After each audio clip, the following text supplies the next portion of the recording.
One for the last. It's Rogue, they remove Consulate, and it's Oregon Decider with attacking side start for Rogue. As part of that, to force Virtus.Pro deeper back in towards Laundry and Freezer. But SiegeGG gets the opener, and I'm pretty sure that came from that exact hatch. Rogue need to pay attention to meeting, and that's exactly what they do as Aces steps in and gets the kill, trading out slightly late, but SiegeGG goes down nonetheless. But it's Aces that suffers. Pasha puts it back in a 2 versus 2, but there's Iana to put it on a 2 versus 1. For the plant, they have an idea of where Rask is, and he's creeping up. They're aware that one's in the freezer, but they look too high. She's down low. Iana puts the first round on the board. Let's see who ends up swung for the bleachers now. They're able to get to the top and find WTG on the cross. There he goes in deep, finds Maestro too, a double, and he's already inside on the opposite side of the Aruni, but yet again, the diffuser is going down. No! Stopped from the other side. It is a 3 versus 1. Leon going for his third plant, and the story doesn't quite make it. A 2 versus nobody. Rogue, 3 rounds in a row. Swings round and goes Burr on the top of White Stairs. Rips, finds Pasha though on the rotate round, and there's another body, but a trade and one more. Corey. Milon absolutely sweating there as Corey swings in, finds the headshot. There was nothing that Milon could do. Let me tell you, Rask, he's getting pressured inside the showers here. Shut down once again, I've got to call it. Crying does get traded out along the way, and they're not aware of Pasha, who sneaks around the corner and gets himself a second onto Corey. Milon and Pasha are aware of the possibility of the confrontation at the top of the stairs, and there it is, a swing and a pre-fire puts a quad on the board for Pasha. Can he find the ace? He can! And that is the response you need before the turn of the half.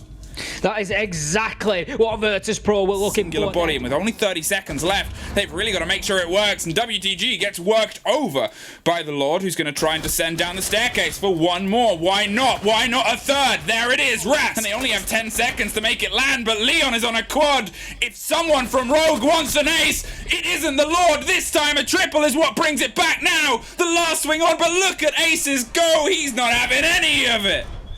Aces gives it some legs and gets himself out of there. Leon put under so much pressure that he turns himself into a diamond. They took a risk leaving the Lord in his chamber. His clubhouse. That's her decider. This is a hard hold, though. Grenades have come singing out. C4s have been thrown back. It's explosive between both sides, but there's Rise nicking one onto the head of Joystick, followed up very briefly after by a grenade. All of that work you did in cash will be for naught if you don't get in, and P4's there to respond. And this is where it all comes down to gun skill. If you can collect kills, you can swing things around, but it's Rise to find a third. Cactus to close things out. Vitality showing exactly how you play. We've got about 15 seconds left and 9 men left alive. There's going to have to be a lot of shots in the dying 10 seconds to push coming out. ShepparD in the same spot as before. The spray comes through. I thought it was going to be a team kill. There's 2 on the deck, but they're going for a plan. He's on the ground like a snake. Can't win it out. Shinka gets him down. Gets the diffuser down, but sadly Scyther swings around at the last second to crush Vitality's hopes and pull the round over for Empire. And Scyther is struggling to make the logic work here, Des.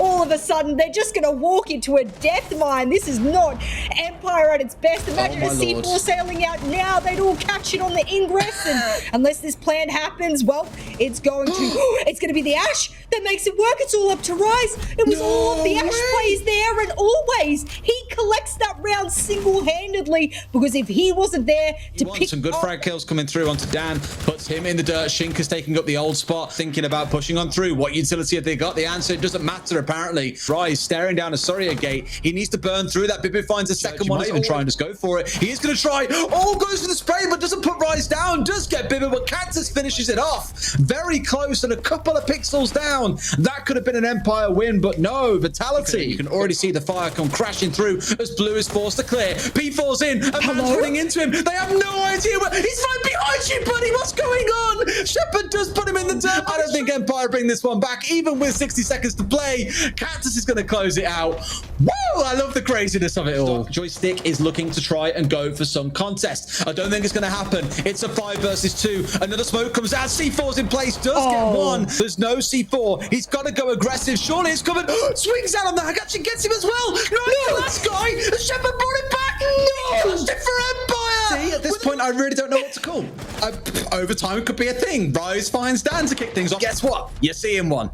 ShepparD, two players that are probably as old as the game itself. They find one. P4 is already down. The blue pins come through. They make it a second. Now ShepparD has got to ace clutch to take it through to overtime. The plant is going down. Rise, 12 kills to his name. ShepparD sees one at range. Can't finish him off. It's only a UMP.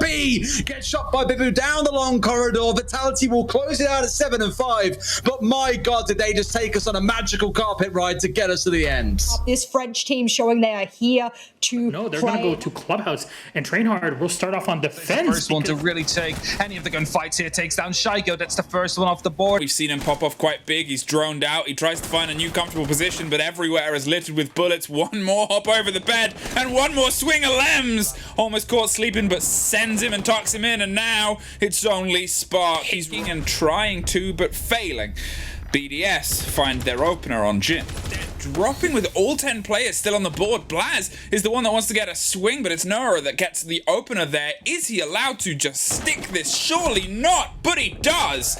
Now we're in a post plant with a man upstairs. Brede to keep up that momentum, but caught from above, and one more. There is the catch on the rotation up the staircase, though. Shaiiko, a triple kill, a 1 versus 1, and only a handful of seconds left. Pops a smoke to cover the sound and the motion. Are you paying attention? There it is. Available. It's going to be a rush as well. They're in. Shaiiko gets 1 kill. Brede will be going down for the defuse there, and that means that it is going to be a good opportunity here to BDS make this a very quick one. Well, they saw an opportunity, they took it, but look at this, the bodies remaining of TrainHard. Well, there's only one, and it's Blaz no longer. BDS, 3 of them.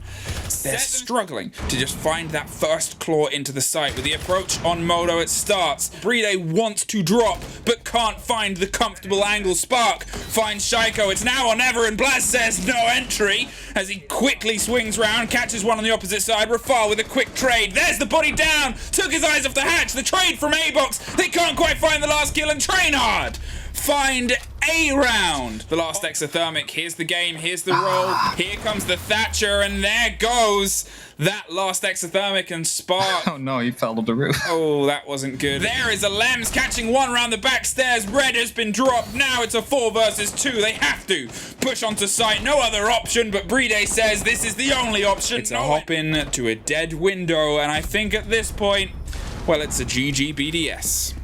The GG's indeed coming out right there. You saw they wanted to put the exothermic down onto the construction wall. The mistake they made there was putting it in the middle of 2 as, Brede quickly, doing some merch promotion right on stream using his time. You're doing it. Oh, look at that little cushion. You see that one of the lens. I'm trying to work out what it says on the back of Shaiko's camera. It's BDS and then a word. Is it power? We go to yet another Clubhouse. Good Lord. I believe Kayak's walking into that. Yes, he is. He has no idea, and that's going to down him. All they need is 1 smoke to collect, and then the course the diffuser still has to go down. But that's a Kobe if I've ever seen one, and all of a sudden kills will rain out. It's a quad kill. It won't be an ace, and it's a denial. And all of a sudden now, Kayak, he'll just clean up the round as he needs to. I mean, you could be a support, you could be a cleanup, and it was impact out of the last frag. They should be able to get some verticals, and good ping. But here they've got logic control. They've got construction. Now they've got to start thinking about a push. A trade comes off on main stairs, 3 versus 3. Kayak's round and gets the down onto Kenny. His counterpart here, stepping into big shoes, is down. It's a 1 versus 3. Gorgona all alone on the mute. I'm no doubt the heart's pumping. He knows what's coming. He misses the spray, but Kayak's come crouching through, puts his old teammate in the ground. Probably unfavorably so do it. Citizen, he's been a really good fragger for the side of G2, and that right there is what Citizen and Virtue do best. They play off of each other so very well, but guess who else plays well? This is so bizarre. That a man is challenging someone trying to step back into his own site and holding him as if he were the defender. But that diffuser is going to go down. Grizzly does bring one back over. Can they do anything here with an Arcade coming down on the roam on the smoke?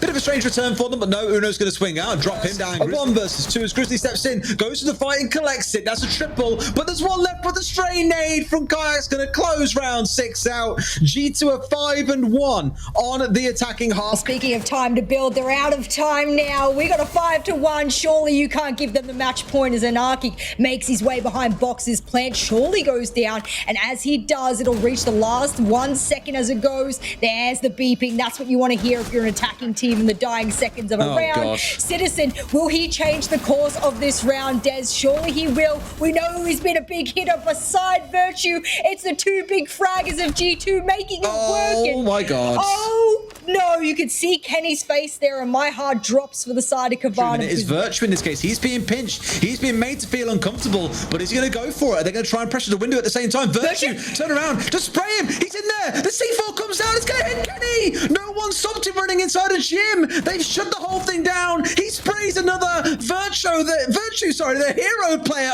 of the round. It's 2 versus 3. C4 sings out from Uno, catches Gorgona. Anarchic is all alone. Cowana, they've tried some roams, they've tried some Amaru plays, but every single time G2 have put back and said, no, you will be stopped here. 7-1. G2 are looking unstoppable.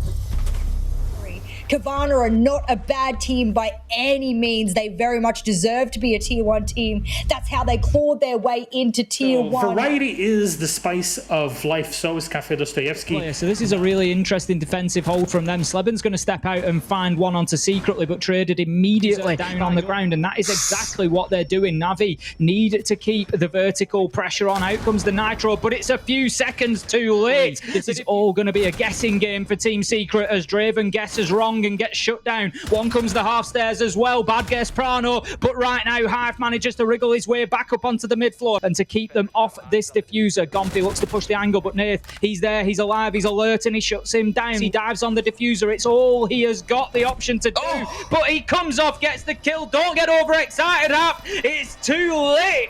The clock is going to win this one for NaVi. Freezer Sleben is going to be trying to cover off his teammate. Nave will be able to pick up the first kill. Second kill as well from the new balcony here. Able to secure the round potentially here for NaVi. As another one comes in, saves, picking up one. Going for the second now, coming around the corner. Will be winning that round for NaVi. Doki now gets some information, manages to pick up the first kill, but knows that was not the Jaeger he was looking for. Finds him now, though. Double kill from Doki. That is the double entry. Oh, a C4 comes in and Secretly will drop, and that means there's definitely going to be an opportunity. There is one playing in behind the bakery counter. It's Prano on the Mozzie. He's going to take some damage, forced out and shut down. Great teamwork. Draven manages to get one back, but still leaves Team Secret 3 versus 1, 2 versus 1 as Draven starts to go wild here. And the question is, are they aware? Are they going to be checking code check? Because Blur is opening up right now. He is sneaking in. He will be taken down. That's a diffuser to drop with 8 seconds left on the clock. He is prone with a shotgun and will get the kill and will get the clutch. It's Secret that managed to pick up the round. He's having none of it. Look at him. Look how keen he is. And he sees the back of a man. He goes back, looks for more and gets the kill. Sleben just backing. So he should be aware of the fact that Gonfi is going for the push. Will be able to pick up that kill as well. Is he going to go for the double? No, needs to reload first. Slowing it down just a little bit, but doesn't see that he's actually inside the top of red. Spots out the head, gets the kill. Doki with a triple kill so far. Now putting up some pressure from the bullet hole. We'll be able to shut him down, and we'll be able to make sure that Doki is not going to be any more of a nuisance as time runs out slowly. Still 60 seconds left on that clock, but little HP on Hive, and he will be swung by Saves. Saves gets that final kill. NaVi takes down the Yokai. His position will be known. Gets a stun in, but now needs to secure the kill as well. Sleben gets one, but they have it. Nath will be able to pick up one as the diffuser now will go down. Sleben is the last man alive. 5 seconds left on that clock, and it will be going to turn into 45. Makes his position known. They should be aware of the fact that he's coming around right here. Blur takes a lot of damage, but Sleben is on 1 HP right now as he gets one kill. That's a hip fire kill onto Blur. Is he going to go for the wallbang? No, he will not. He's trying to play it out securely. He's trying to not give away his position as he now fires a couple of shots. Sleben is playing this perfectly, and he gets the kill as well. Secret. That gives Team Secret the advantage. 45 seconds left to go, but they are unaware of Nath up on the balcony under the new hatch. Shuts down Hive. 3 versus 3. Saves, gets in on the action as well. Another one of those perfectly timed kills. Can he do it again? Can he do it when Team Secret desperately need it? No! Shut down by Doki. Nath gets in on the party. NaVi closes it out, and that is a 3rd win in a row for them. And boy, are they staking a claim for the top spot this year. There you have it. And again, Doki on 16 kills and 8 deaths at 2 KD. Because I want to see who's number 1 currently. And is it still NaVi? Yes, it is. 9 points for NaVi, tied with BDS. The tiebreak rules are, there's a lot of them.